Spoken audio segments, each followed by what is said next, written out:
Everyone, welcome. Sorry for the slight technical delay. We are getting started with this session on AI and ChatGPT. And the main idea here is that we're going to be going through some different tools that are available for researchers, but also students that utilize AI. And this is obviously an evolving field and very much changing. So I'll give a little bit of kind of context before we get into it. Just because I want to make sure that we're, appropriately cautious of some of these tools, and I don't want you to use them irresponsibly. So let's go ahead and get started. I definitely want to leave some time for questions and discussions. Can everybody who is in the chat here, everybody who's here, just say hi in the chat, give me a hello, raise your hand, just so I know you're listening along. Hopefully I'm not disturbing your emails or videos later. Cool. That's fine. No, that's good. I just wanted a chat in the thing. Hello in the chat. All right, cool. Thank you all very much. Appreciate that. Okay. So what we're going to do today is I'll give a brief introduction on some of the things that are coming out, an appropriate sort of word of caution and a warning for those of you who are students, and then we'll go through some of the tools and how they can be used very broadly in the research process. And then at the end, we can talk about specific uses that you might imagine or any questions you might have. So yes, let's get into AI and research. I think really that artificial intelligence is here to stay. Things like ChatGPT, large language models, the application in like image generation, all of these kinds of things. It's not you can't put that genie back in the bottle, so to speak. And it's, for better or worse, that's the situation we're at now. There may be a scenario where large lawsuits from content creators, copyright holders, go after some of these big providers like ChatGPT, OpenAI, Microsoft, etc. But I think at least in the short to medium term, we're going to have AI out there. And from our perspective as educators, as a professor here at TAMIU, I teach in the communication program. We're trying to figure out what exactly is the appropriate role for AI in the classroom and its use by students. Just a quick poll of everybody here, so you're listening along, just checking in. If you had to decide between a complete ban on AI in the classroom for students, or leave it up to professors to make that decision, which of those two would you be more in favor of? A complete ban, or let professors make their own decision? I know it probably sounds like a biased poll, but give me in the chat what you think. Complete ban, or let professors make their own decisions? Let's see what people think. Cool. Thank you, Viviana and Marisa, for contributing.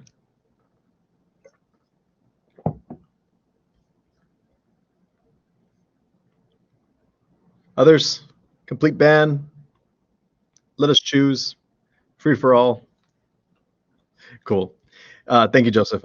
Yeah, I think it's hard to argue against choice. Now, the downside, though, I will tell you, of a professor choosing is, what are the guidelines, right?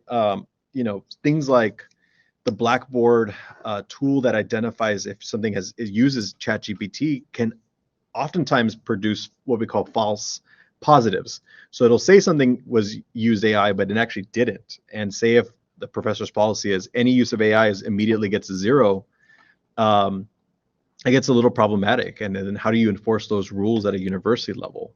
And then the same token, like someone who teaches like graphic design, for example, AI is being used in Adobe and stuff like that. And so for video editing or image editing, is like, does that the same as writing a paper for you?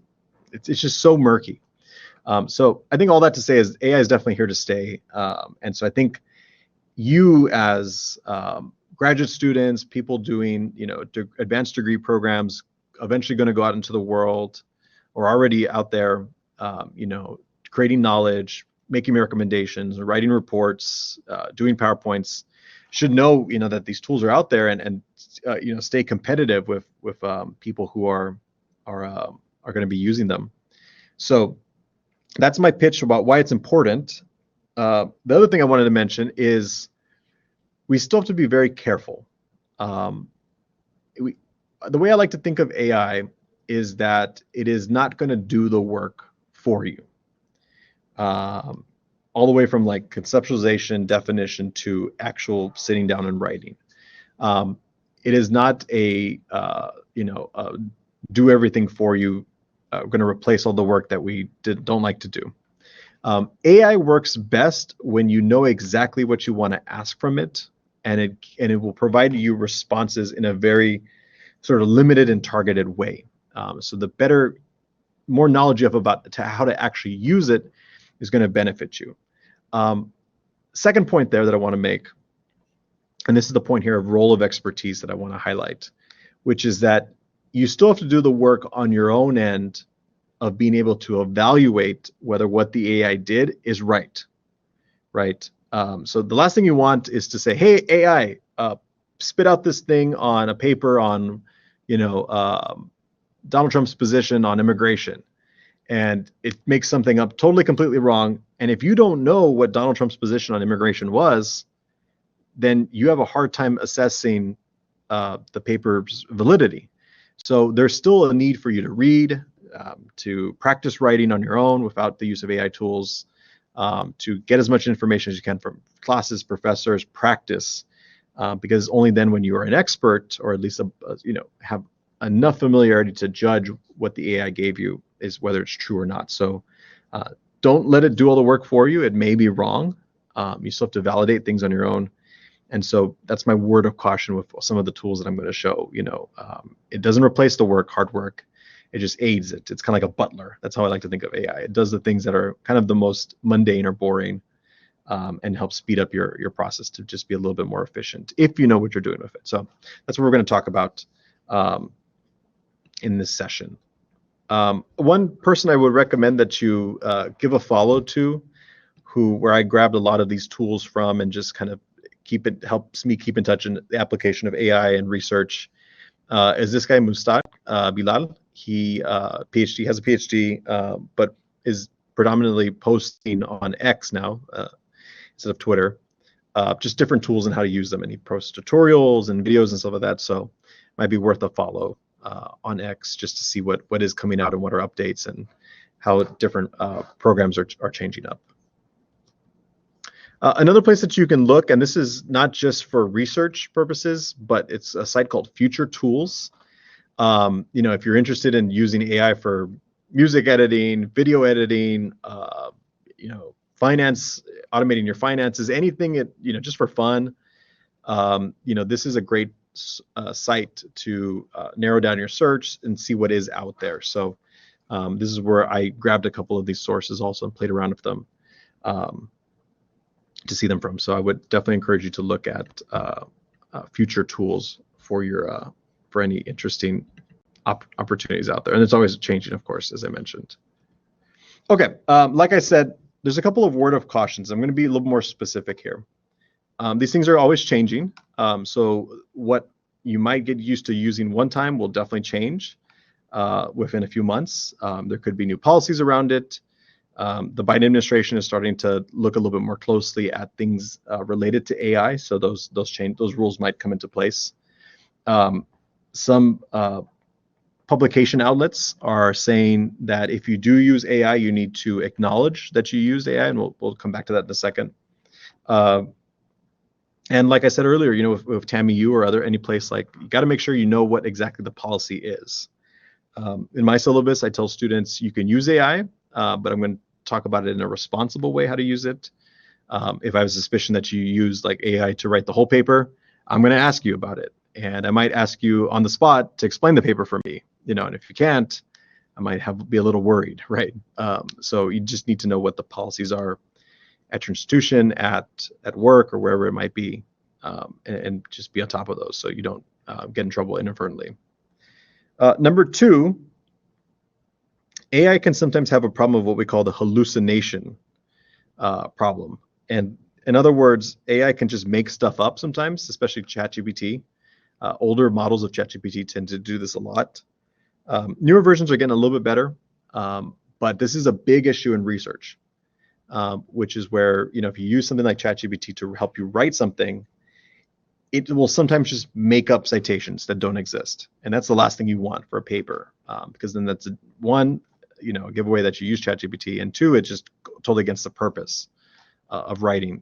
So we need to be very careful when we use these language models to instruct it not to just make stuff up. And so that's what we call the hallucination problem. We'll see it in a couple of the different sources that were out there, and that we're going to go through. And then lastly, like I mentioned, I talked a little bit about it already. I won't repeat it too much, the role of expertise. Tano, did you have a point or something? No. Oh, okay, cool. Just checking in. All right, let's keep moving on. Just as I mentioned earlier, yeah, some journals now or some publication outlets, news outlets too, are starting to say, okay, if you do write something with AI, you're obligated to at least tell people that part of it was AI generated. I think this might be the kind of compromise position. Some places are saying absolutely no AI. Others are like, it doesn't matter, or haven't decided yet, really. But others are saying, like, at least tell us that you did use it. And I think that's a fair point. I don't know if it's the best approach for maybe like undergraduate students, but perhaps graduate students will get to that point eventually. So there's still a lot of unknowns at that level. Okay, let's get into some of the different tools that are available to you at your disposal. So as you may know, whenever you're doing research, you might often have to go and look through the literature to find out what exactly has been published on your topic before. Google Scholar is getting really good at perfecting results, and if you know how to ask Google Scholar certain things, you can get a lot done with it. But there are some AI tools that can help you in the literature review process also. So one of the first ones is called Consensus. This is a web platform that you can ask sort of big research questions of. It'll draw from papers that have been published that are out there. So it avoids the hallucination issue in some regards. I'll show you in a second how it does. And it will generate a sort of a summary of at least sometimes either the debate on one issue or at least like what the papers said. So this can be good. This is especially good if you are doing something in a big, hotly debated area or research area. Do we have any criminal justice majors here? If you do, raise your hand. I'm not going to ask you to talk, but I just want to know if we do. No. I'm trying to think of another discipline that might have a big. Psychology. Okay, yeah, we can do psychology. Do we have any psychologists? Psychology students, raise your hand in the chat. I'm not going to call on you. I just want to know if you're in here. Okay, cool. Thanks, Bridget. In psychology, if you ask a broad question, I'm not a psychologist, so excuse me if I'm totally making stuff up here. If you ask something like, or here, I'll do it from a media's perspective as a communication scholar. Does playing violent video games lead to people being mass shooters, for example? That's a big, broad question. It probably has some research behind it. Consensus will be good at answering something like that. The reason why I asked criminal justice earlier is because the example I often use is, does more policing reduce crime? Right? That's a big debate that's out there. Consensus is good for those types of questions. If you're trying to do more open-ended research on stuff that isn't well researched yet, like say you want to ask, how do Latino students at a school like TAMIU feel about using AI research tools in their dissertations and master's thesis? Consensus can't really answer that. It just can't because it's drawing from the established literature. So anything really niche, anything very narrow, it won't be able to do well. Again, if it's something big, like does policing reduce crime? It will have a good chance at that. So let's take a look at it. Excuse me for swapping tabs here, but we're going to go to Consensus, and so you'll see, and you can feel free to follow along at home if you pull it up on your computer or not. That's Consensus. You do have to register to get in. And so you can see a couple of examples of how questions are phrased here. Does creatine help build muscle? Do direct cash transfers reduce poverty? These are, again, kind of yes or no phrased questions, so that you'll see that there's a clear division of, different perspectives on the research question and topic. So let's try this: direct cash transfers reduce poverty. So I'm going to turn this off for a second. And what it'll do is it'll look up, using some AI models, articles that directly address this question. So in this case, the first study that it pulls up is from the East African Journal of Education and Social Sciences. Okay, seems plausible. You probably need to do a little bit of research on the journal to make sure it's a legitimate journal. You can call anything a journal and publish it online, of course. No citations, so that's a little concerning. And it seems to suggest that don't reduce extreme poverty, but have a significant effect on 5 poverty indicators. This section here in the gray is directly taken from the text. So you can be confident that if you're reading it from the text there. Consensus gives you a couple of options. You can save it, you can press cite, and you can get it in a APA format there, or MLA if there's any humanities folks here, or Chicago, Harvard. And so that'll help you there. I haven't played around with this one yet. I think it looks like you have to pay to do it, but that'll give you a summary of the piece itself. Let's find another one. This one's highly cited, so that's good. Probably means that it's a little bit more reliable, that you might want to use. And so the title here is Impact of Taxes and Social Spending on Inequality in Argentina, Bolivia, Brazil, Mexico, Peru, and Uruguay. It's an introduction to a special issue, and it gives you a very clear headline here. So this one might be a good one if you're trying to answer this question. And it's a good citation to say, these authors looking at this time found evidence in these countries. So again, you can do the citation. You'd certainly want to read the article itself, but at least you are pointed in the right direction. And then you can go from there in terms of finding the literature in there that they're citing and who cited them, to build out your literature review. And then you can keep looking and seeing what else consensus gave to you. Does anybody want me to throw a research question in consensus right here and see what it comes out? If you do, throw it in the chat and I'll give it a shot.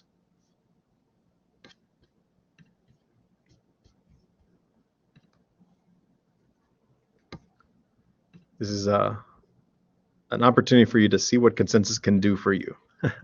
Promise I'm not selling any of these products.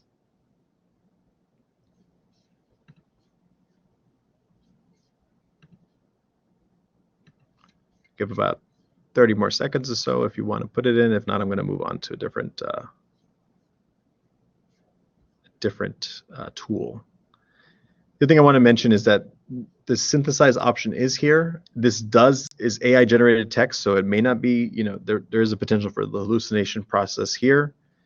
It seems most papers seem to think that cash transfers do reduce poverty. And it's basically, we'll summarize the top papers and say, it looks like it does, but here are some of the things that you have to consider: management and expanded coverage, whatever that means. A little vague. Okay, was anybody wanted to throw it in there?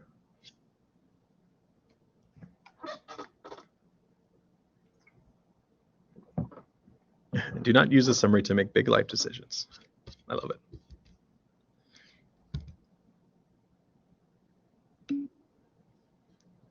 Okay, Lindsay, let me throw that in there. This question might be phrased in a way that might not give us the best results. Let's see. But it's a good example of how to write it so that it might. Let's see. Let's try, what are people's experiences of facial palsy?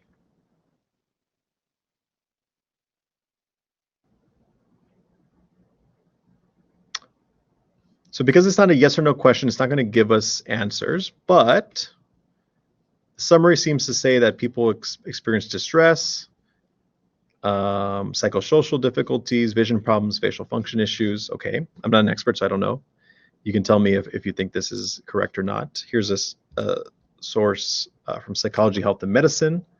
3 citations, a little low, but maybe in the field it's different. Here's where they're getting that summary from. This one's a little more robust in terms of citations. So this one might be an interesting one. Now, at the very least, consensus can point you in the right direction. It's kind of like Google Scholar, but it gives you a nice little, headline here. You're like, okay, I'm in the right direction. Sometimes titles aren't as strong as they would direct you in the way of actually knowing what the study's about. Let's try the one that Marisa sent in. This one is a yes or no question, so I'm sure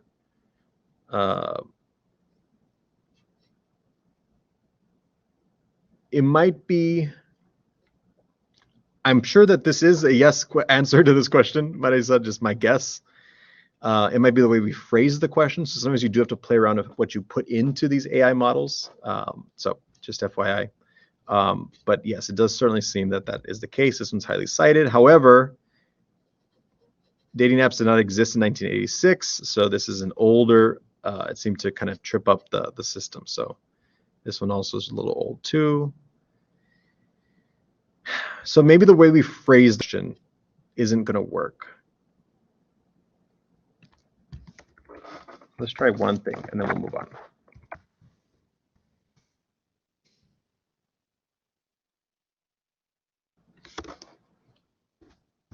Be a little bit more straightforward. Let's see.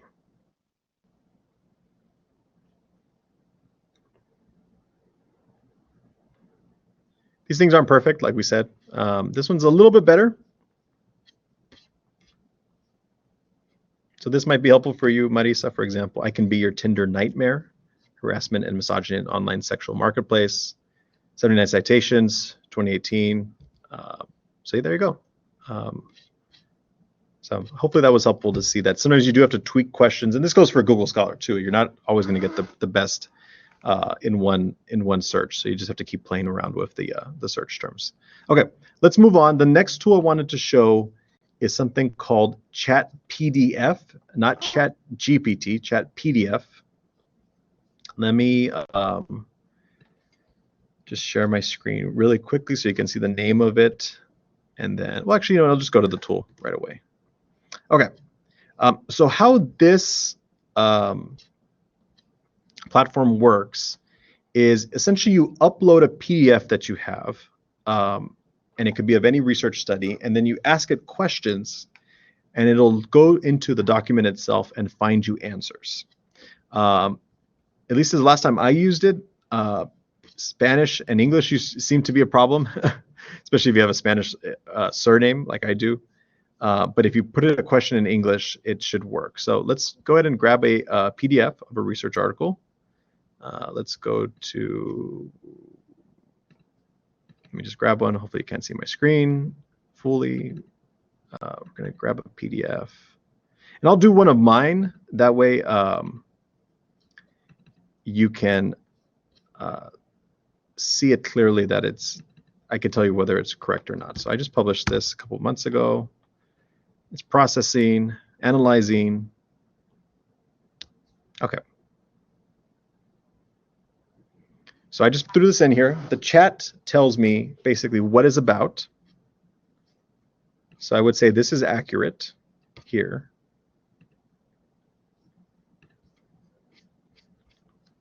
So it gives you some example questions. We'll go with a little bit more of a simple one, just to show you how it works. Let's try, what is the research methodology of this? Let's see how it does. Research methodology is qualitative. Study conducted 4 focus groups combining 20 and former students. They were recruited through posts on the institutional learning management system and via email, and of sections in class taught by the instructor. So the benefit here of Chat PDF, and this is why I like this tool especially for students, is it doesn't make shit up, basically. Sorry to use it for the language. It basically will pull it directly from the article, because I know this is in my article. and it tells you actually what page it's on, page 5, and it'll find it for you. So this could be a really powerful tool for you if you're trying to go through a bunch of PDFs of articles when you're writing a paper or trying to just figure something out for an assignment. It's kind of a little bit quicker than reading something through fully yourself. So if you can see yourself, for example, this is just me checking in with everyone here using a tool like Chat PDF. Could you please raise your hand here in the chat? I'm just making sure that you're all listening. Hopefully I'm not disturbing you from washing the dishes or whatever. I believe Chat PDF is free to use because I don't think I pay for it. Now, I will say more than likely there's a business model here, Marissa, which is that it probably, if you read the terms and conditions, it probably says they're integrating the what you're uploading into their system so it learns and trains better. That's probably how they make money, my guess. There probably is also a paid edition that you can add, purchase, that makes it better or something like that, probably too. But at least from what I remember, and I don't, yeah, there's an upgrade option here. Unlimited PDFs, unlimited questions, 2,000 pages, blah, blah, blah. Yeah, they're going to find a way to make money somehow. So, but yeah, at least this version is free, and it may be limited. You might not be able to do as much as you can't do 100 pieces, but you can do a little bit. That's how it's working now. They might eventually move to all paid. We'll see. So Chat PDF, that's what it's called, chatpdf.com. Okay, let me move on to some tools for analysis. Actually, just one. This is called, this particular one, I'm a qualitative scholar, so that's all I really can offer here. I'm sure there's some quantitative stuff out there that can help you do research. I'm going to show a short video. Let's see how it goes. On a new tool that Atlas TI is rolling out to help with content analysis and coding. Let's see if it works. Hope it's not too loud.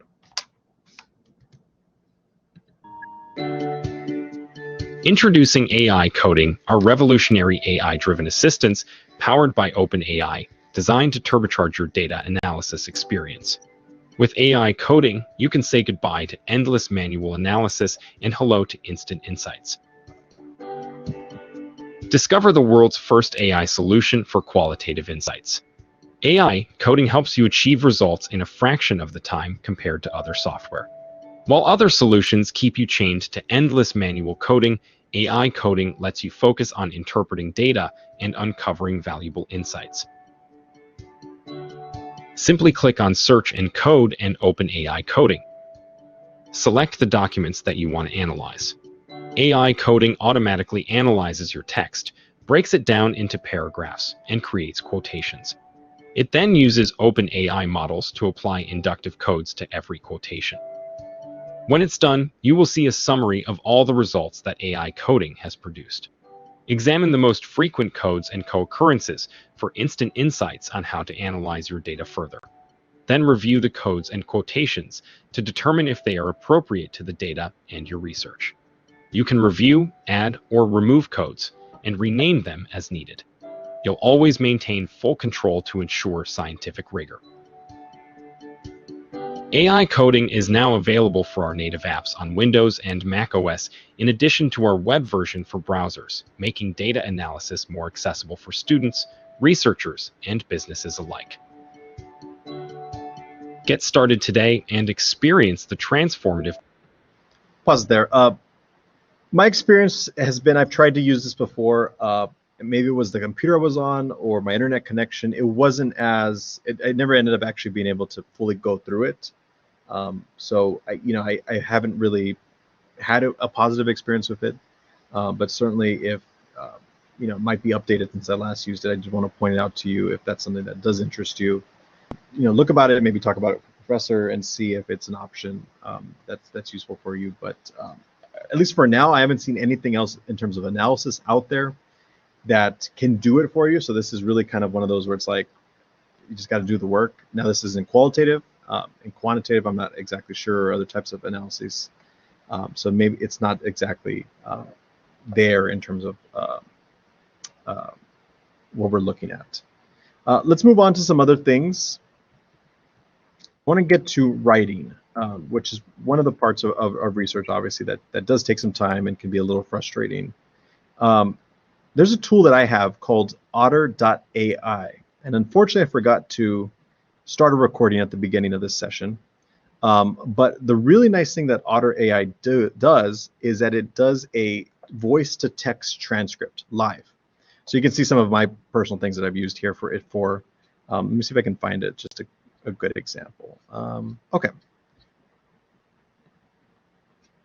So I had a check-in meeting with some colleagues for a paper that I'm revising, and it just recorded. The really nice thing that Otter AI can do is it can integrate into a online meeting as like an invitee, like it gets a link and it shows up like as a literal person, like in the Zoom basically. And in that Zoom, it's recording. So what it'll do is it'll take the transcript, and it's pretty accurate. It can identify voices. So here's me talking about AI, the AI tool, me explaining it. It isn't perfect. It'll mess up names sometimes. You can see a picture of me there from the recording. I guess I was talking a lot.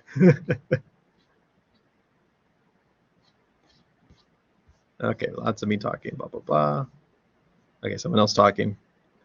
And it's pretty accurate. The nice thing is that if you go into any specific part, you can I think that's smart. And what I just relabeled the concept of like areas of a large group of minorities, because then they're no longer minorities. I think they're called minority majority. Yeah. So that works perfect. Yeah.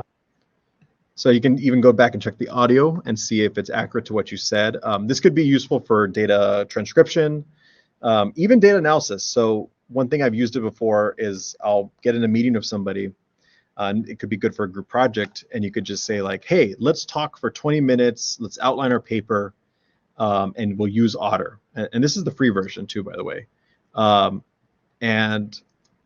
Using that 20 minutes of focused conversation, then now you have an outline that you can put into a Word doc and start working from. I think the big benefit here is that you're avoiding like the blank page problem. If maybe you're more of a speaker and you like to talk things through before you actually sit down and write, or maybe if you just have a meeting where you're brainstorming in class with professor or whatever, if you obviously with their permission use Otter and then use this as like a first rough draft, it makes starting on the actual Word doc so much easier than just staring at the blank page, like in SpongeBob with the it's like, it's very intimidating. With something like this, it gives you a little bit of a, just text to work with, and that can make a huge difference. Last thing I want to point out with Otter.ai is that it'll kind of create some summary bullet points of major points.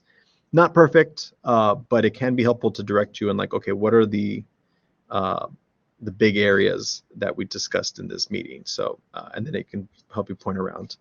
I like Otter AI. I use it for a lot of different things, and it's really helpful to transcribe interviews. Transcription of interviews used to be very expensive, time it's consuming. It produces a pretty reliable first draft, and then you can go from there and then make some changes as needed. So that's Otter.ai. Okay, we're going to go through one last tool, and I'm actually going to show you something else I've done with it more recently. This is the one that we all know and love, ChatGPT. So let me pull up the window here of ChatGPT.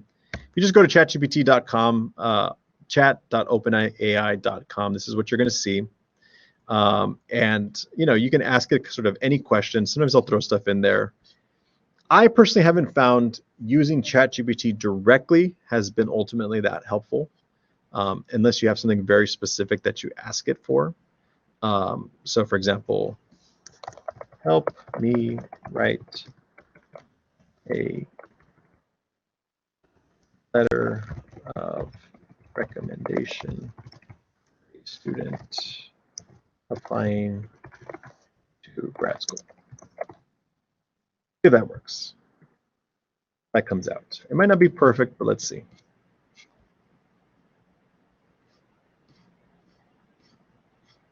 Okay, give me a template. Interesting. Okay. Blah, blah, blah. Insert.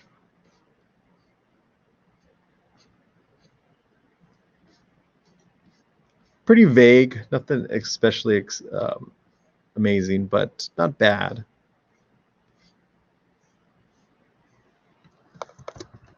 Please rewrite. You can always do this with ChatGPT. You can keep prompting it to prove what it gave to you in a more informal. No, let's do formal. Formal tone. Citing. Well, no, we can't do that. See what it does. There we go. A little more formal.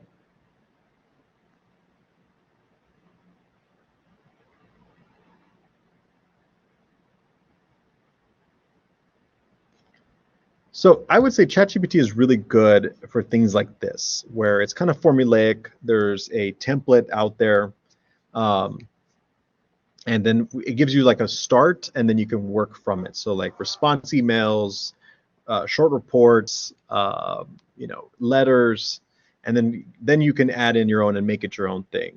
It can be good for that. That's what would be my word of caution. It is not going to be good to write an essay from scratch. So don't use it for that, okay? I've heard of other people using it for, summarizing a piece of text, translating.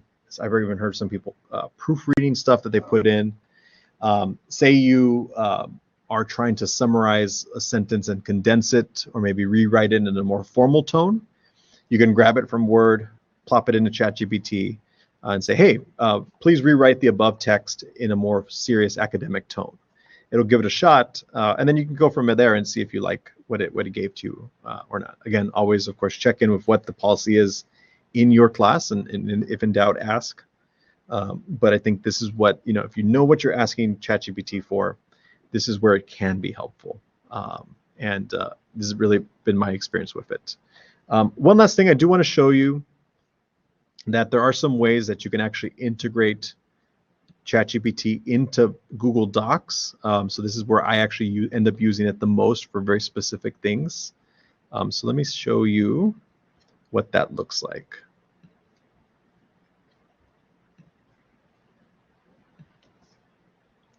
So I've got Google Docs pulled up. These are just all the docs that I have in my current doc. Let's pull this one up. This is just kind of random. This is a panel presentation that we proposed. Okay. I'm going to scroll down to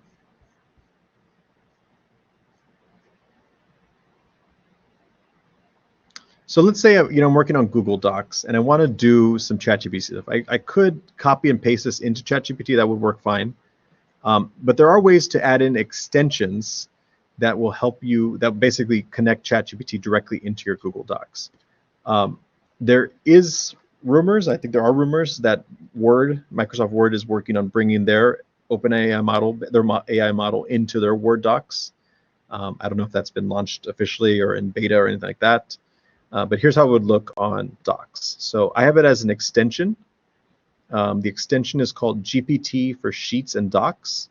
Apparently it can work for Sheets also, like their version of Excel. I wouldn't know what to do with it, but it apparently you can. Basically how it works is you need to set an API key. You get this from OpenAI, ChatGPT, and it's a key just for you. You do have to register and then sign up for it. There's instructions on how to do that on this extension. Again, it's called GPT for Sheets and Docs, right? I think I'll pull it back up in a second. Once you set that key, what it's doing, at least as far as I understand it, is querying ChatGPT anytime through the API specifically to send back the text that you're requesting in it. But let me show you what I think is the real kind of game changer here for Google Docs, the extension. So once you set it up and you set your API key, and of course there's examples and tutorials and troubleshooting, you can just launch it. It'll bring up this like side extension here. And what I really like about it is that it actually has settings that can be used to kind of produce the text in a way that that's helpful for you. I have mine set to academic researcher because that's what I use it for. And what it is this is a custom prompt that's loaded into the extension that will tell the AI model how to write. There's other options. You could do copywriter, you could do a dating coach, you could do journalist, personal trainer, chef, or these all stand-up comedian. We can play around with that one in a second, see what it does for us. But academic researcher is what we might be using it for here. So this is really cool. You can pick the model, and these are just different versions of OpenAI. There's a couple different settings. You can play around with them. I tend to go a little bit higher on temperature, which means just more creativity. But you can mess around with them. I think the standard is 0.5. Same thing for the frequency penalty. Higher number means it's gonna penalize repetition, and sometimes ChatGPT can be very repetitive. So the higher you put that number, the more the less repetitive it'll be. This is going to be a lot different than just using ChatGPT directly on the site, because it's doing all these settings for you, which is really great. Okay, so I've highlighted this text. I'm going to use it as context, and let's see if I can do something. So rewrite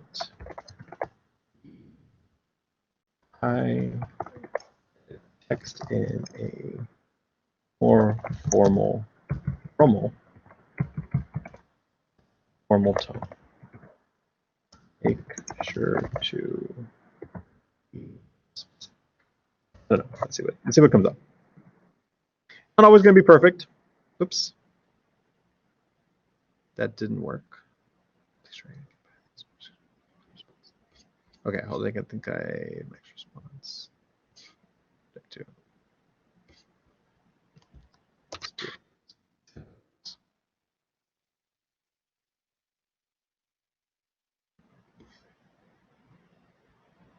There we go. Okay. So this paragraph here is a rewritten version according to ChatGPT of above.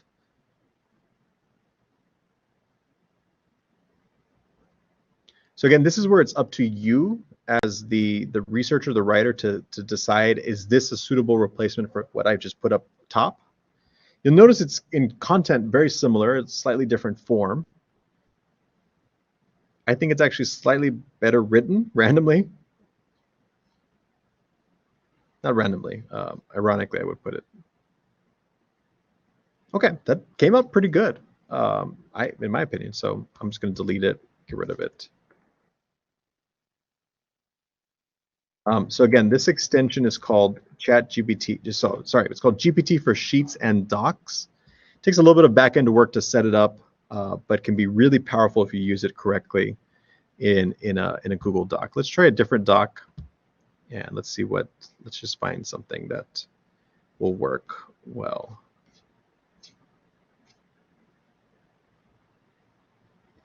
Okay, this is a random kind of notes that I've been doing. Let's launch it again, just one more example.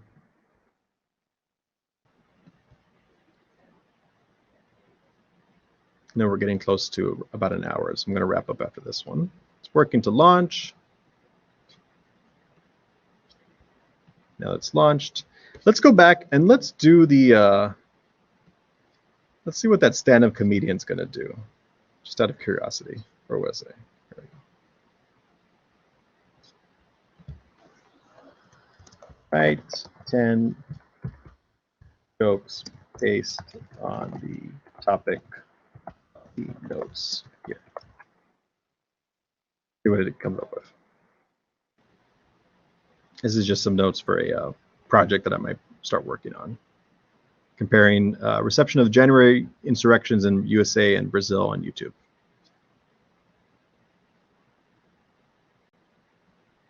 Okay, interesting.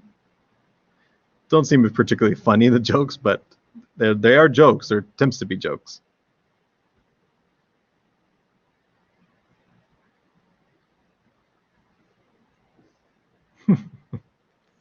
I'm laughing because they're bad.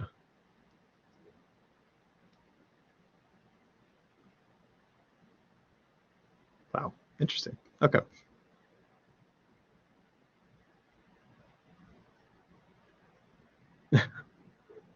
They're so bad. Yeah. Okay. Well, don't ask it. Don't try to be a stand-up comedian based off of ChatGPT. That's all I recommend. Anyway, so that is the integration into, it's called an extension into Google Docs. You would just go to add-ons, get add-ons, look up for it, add it in, do the back-end work. I'm sure you can find tutorials. I don't have to go through them for you here of how to do it. I want to pause here and check in, see if there's any questions from the audience. Tano, I don't know if you want to enable. I just want to, sorry, real quick, on editing, Grammarly is really helpful. I use it quite a bit. It is AI driven. Again, this is one of those like gray areas, like, is it use of AI tools? Is it not? Grammarly uses AI to help you, but I think it's pretty helpful in making things a little bit better, identifying spelling issues. And it also even works in like chat boxes. So like, say if you're answering something on like Blackboard, it'll pop in there as an extension. So I find a lot of use for Grammarly. But I just wanted to mention that. Yeah, and TAMIU pays for it. So the pro version is paid for by TAMIU. It can be really helpful. So I definitely recommend it. Yeah, let's pause. We got about 10 or so minutes, I'd say. Any questions, concerns? I don't know if you can enable microphones or not, if that's a little bit easier. If not, we can